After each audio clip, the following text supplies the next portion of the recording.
सुभाष चंद्र बोस। इनका जन्म 23 जनवरी 1897 को उड़ीसा के कटक में हुआ था। वे कुशाग्र बुद्धि वाले एक मेधावी छात्र थे। भारतीय सिविल सेवा की परीक्षा में वे सफल हुए, परंतु अंग्रेजों की प्रजाति विभेद की नीति से क्षुब्ध होकर और देश प्रेम की भावना के वशीभूत होकर उन्होंने सरकारी नौकरी छोड़ दी। उन्होंने कांग्रेस की सदस्यता ग्रहण की और इसके प्रभावशाली नेता बन गए। 1939 में वे गांधी जी द्वारा समर्थित उम्मीदवार पट्टाभी सिद्धारमैया को पराजित कर कांग्रेस अध्यक्ष निर्वाचित हुए, परंतु उन्हें कांग्रेस के दक्षिणपंथी सदस्यों का सहयोग नहीं मिल सका। अतः 1939 में ही उन्होंने कांग्रेस अध्यक्ष के पद से इस्तीफा दे दिया। 1940 में उन्हें भारत सुरक्षा कानून के अंतर्गत गिरफ्तार कर लिया गया। उन्हें कलकत्ता के प्रेसिडेंसी जेल में रखा गया। उन्होंने जेल में अनशन आरंभ कर दिया, जिससे उनका स्वास्थ्य गिरने लगा। अतः जेल से रिहा कर उन्हें उनके मकान में नज़रबंद कर दिया गया। 17 जनवरी 1941 को सुभाष चंद्र बोस छद्मवेश में अपने घर से निकल गए। पेशावर, काबुल, मॉस्को होते हुए वे जर्मनी पहुँचे। बर्लिन को केंद्र बनाकर हिटलर के सहयोग से उन्होंने बर्लिन रेडियो से अंग्रेज विरोधी प्रचार आरंभ किया। जर्मनी में ही बोस को नेताजी की उपाधि मिली। वे चाहते थे कि जर्मनी, इटली और जापान संयुक्त रूप से भारत की स्वतंत्रता की घोषणा करें, लेकिन हिटलर की सरकार ने इस प्रस्ताव को स्वीकार नहीं किया। बोस जर्मनी के सहयोग से रूस के रास्ते भारत पर आक्रमण भी करना चाहते थे। इसके लिए उन्होंने जर्मनी में 2 भारतीय सैनिक दस्तों का गठन भी किया।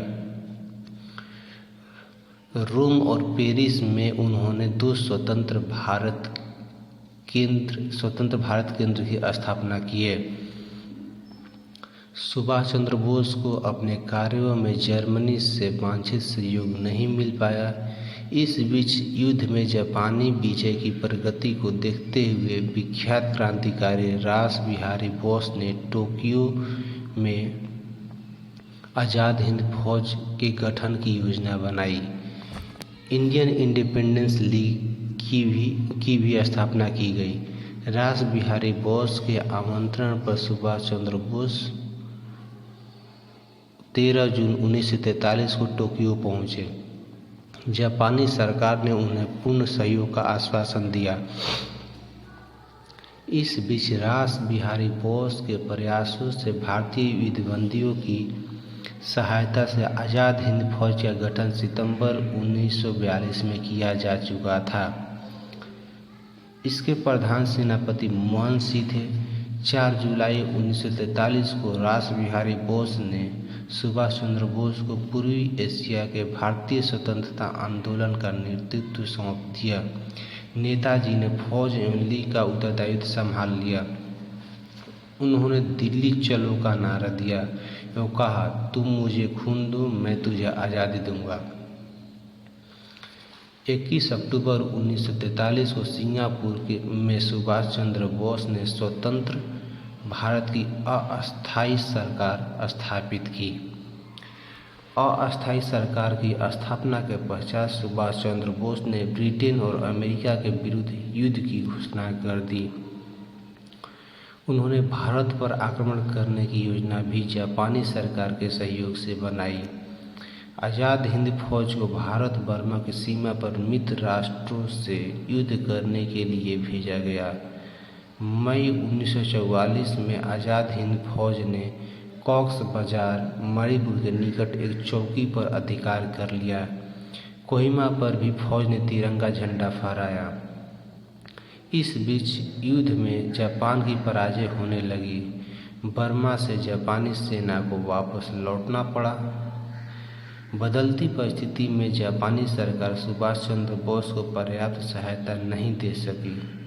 सुभाष चंद्र बोस रंगून से टोक्यो की ओर चले, परंतु मार्ग में ही हवाई दुर्घटना में उनकी मृत्यु हो गई।